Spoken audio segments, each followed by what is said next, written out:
Welcome to Leadership Decoded. Here, we provide you practical tips on how to lead at your very best at work and in your everyday life. I'm your host, Dr. Will Ramey, a former U.S. Army officer and combat veteran, a current leadership and team development workshop facilitator, and Executive Education Adjunct Professor. Today, we're answering a question on where your team should focus: process or outcome. This is quite the debate amongst work teams on where they should focus their time and attention, how work gets done or what work needs to get done. So we're going to break down today the pros and cons of being a process-focused team versus an outcome-focused team, when you should shift or move in one direction or the other. Let's dive in. This episode is brought to you by Sweat Tent, the industry leader of the portable at-home wood-burning sauna. Being a leader can be stressful. That's why I've been a sauna user for many years. Did you know that consistent sauna usage 3 to 4 times a week not only relieves stress and improves sleep, but it also enhances your physical well-being and fosters mental resilience and cognitive clarity to be a better leader? And you no longer have to go to a crowded gym or buy one of those expensive and bulky at-home setups to experience the benefits of a sauna. Sweat Tent is the most portable and affordable at-home sauna on the market. The setup takes minutes and can reach 200 degrees in under 30 minutes. Harness the power of the Sweat Tent sauna to lead with clarity and poise. Sweat out stress, ignite creativity, and emerge a more focused leader. All Leadership Decoded listeners will receive $100 off when you use code LEAD100. Visit sweattent.com today to get $100 off your purchase with code LEAD100 at checkout. Again, that's sweattent.com to get $100 off with code LEAD100. Sweat Tent, improving your ability to lead at work and in your everyday life. It takes time and effort to create a high-performing team. Leadership abilities is one of the most important areas to focus on for team development. Dr. Will Ramey understands the impact that leadership can have on team performance. He's led a wide variety of teams in the U.S. Army and corporate companies, from being a first-line supervisor to a senior-level leader. His programs focus on experiential learning for immediate application, transformational growth through mindset and behavioral shifts, and sustainable change to drive long-term success.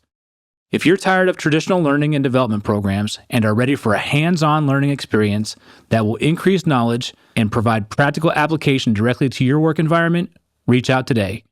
Visit drwilliamramey.com to find a solution for your team. Dr. William Ramey, positive mindset, proactive approach, proven research. So before we get started today, I created something very special for you.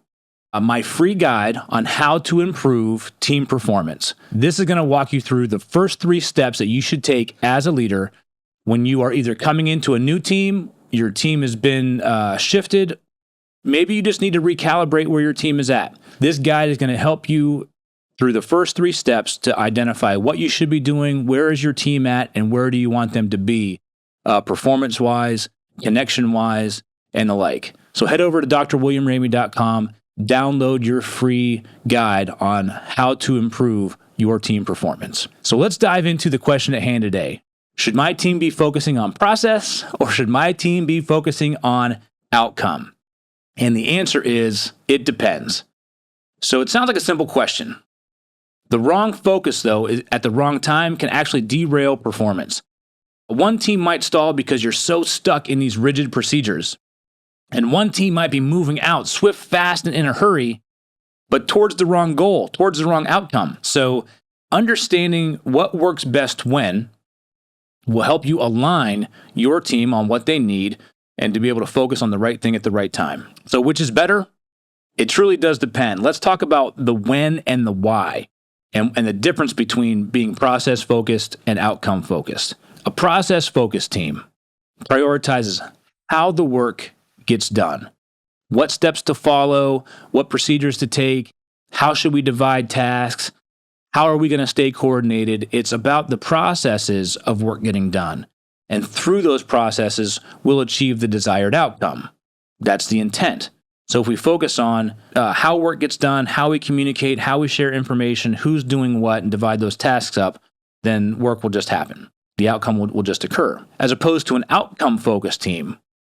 And an outcome-focused team prioritizes what needs to get done. They're focusing on the end goal. They're focusing on the final result. And what that does, it allows flexibility in how the team gets to the end goal. So they're not so much concerned with process, procedures. They're more concerned with what it is we're here to produce, the outcome we're here to give, what it is we're here to achieve. So in other words, process focus, equals means over ends. Outcome focus equals ends over means. Now, what is important about understanding where to focus is that these orientations, they tend to form early on in teams. They form when you have a kickoff conversation to a project, or you have a briefing on a new mission or a new work objective, or they come out in different planning sessions. Either way, they shape how the team is going to act. They shape everything about how your team will collaborate, how your team will communicate, how they'll respond to change. So right away, you want to be aligned on one road or another, either process-focused or outcome-focused, because it's been found that having any focus is better than having no focus. So process or outcome, at least have one or the other is better than having none, because when you have none, it's complete chaos. Some people will naturally gravitate towards how work gets done. Some people will naturally gravitate towards what work gets done. You want to at least have a very clear upfront focus on what it is you're there to achieve, what it is you're there to do, and how you're going to operate as a team. So teams that begin with a clear orientation, a clear alignment of focus, research has found that they got to work faster, they stayed coordinated, and they were able to deliver better results than teams that were never aligned on doing something. So time and again, multiple research papers have shown alignment on focus matters. But the ideal focus shifts based on your environment. So let's dive a little bit deeper into this topic. Dynamic environments with lots of change, you want to be outcome focused. So when tasks and conditions change, like if you lose critical resources, if you have team members that may be coming in and out mid-project, or you've got timelines that shift because you've got a customer that may or may not know what they need, or a work environment that shifts factors that you cannot control, you're going to want to be outcome focused, because that outcome focused team will shine. Why? You have them thinking at a higher level. They're thinking with something known as strategic flexibility. When they're outcome focused and conditions shift and change, that team will come back and ask themselves, what is it we're really trying to achieve here? They will come back to that foundational start of, we're trying to achieve said outcome. Okay, well, this condition changed. Now this condition changed, how can I still get to that outcome? What's something different we can do? How do I need to adjust? How do we need to shift communication? Or how do I need to shift work assignments in order to overcome the roadblock or obstacle? That big picture thinking allows for that strategic flexibility in how work gets done in order to focus on what needs to be accomplished. So teams move quicker, they move through decisions faster, they tend to be a little bit more creative. Now, if you've got a stable environment with a little change, truly either focus will work, right? So if you have a steady, predictable, consistent work environment, both process and outcome-focused teams can succeed. So the key here, though, is clarity. Teams that align on either how or what tend to coordinate better. They tend to execute more efficiently and effectively than teams without a clear focus.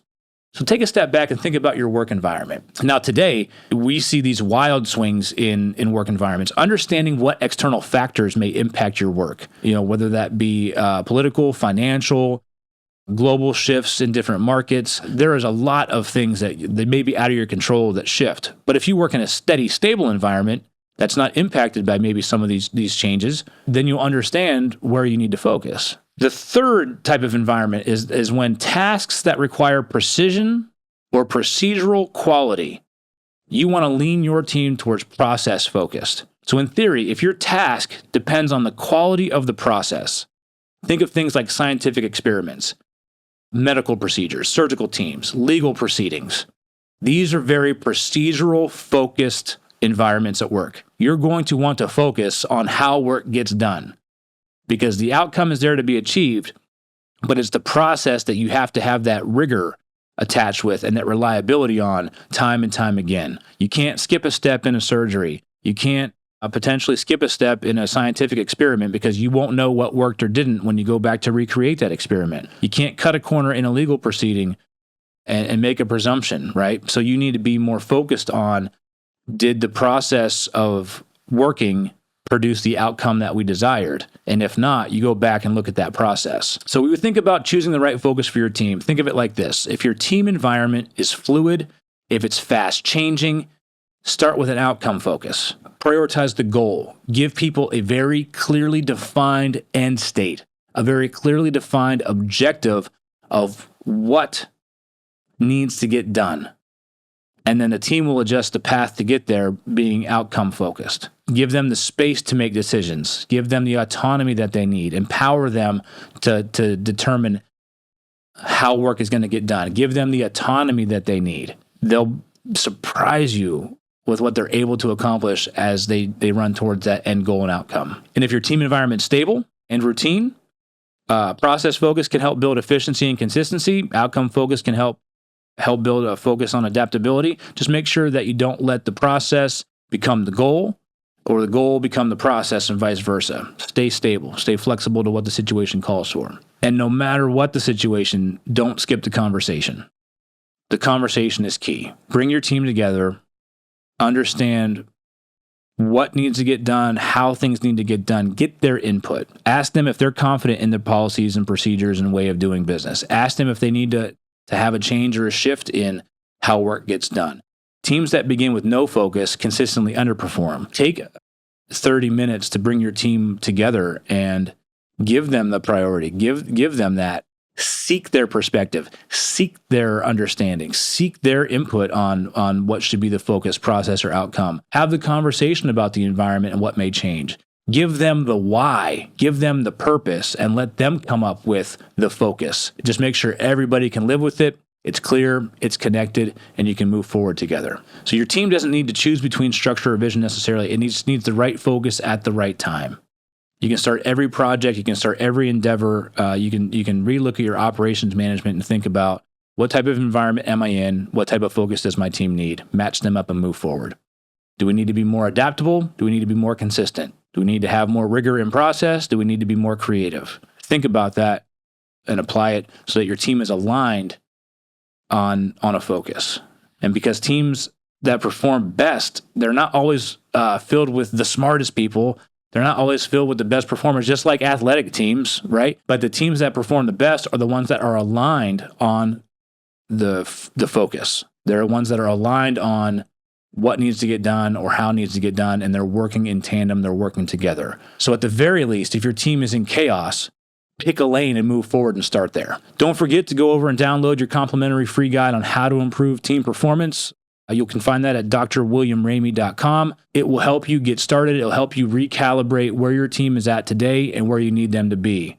Take what you learned from today's episode of Focus, pair it with that guide, and you'll be able to move out and start shifting your team the direction that they need to go, and you'll be amazed at the positive, productive performance that you'll get from them. Thanks for tuning in to Leadership Decoded. If you liked our episode, enjoyed our episode, got value out of our episode, drop us a like, give us a comment, download it, and share it with your fellow leaders so that everybody has the opportunity to learn and lead at their very best. If you want to keep the conversation going, reach out to me at LinkedIn at Dr. William Ramey, on Instagram at Leadership Decoded Pod, or on Instagram at WillRamey1. I'd be happy to have a conversation with you and help you work through your leadership challenges. Thanks for tuning in today, and I'll see you the next time you press play.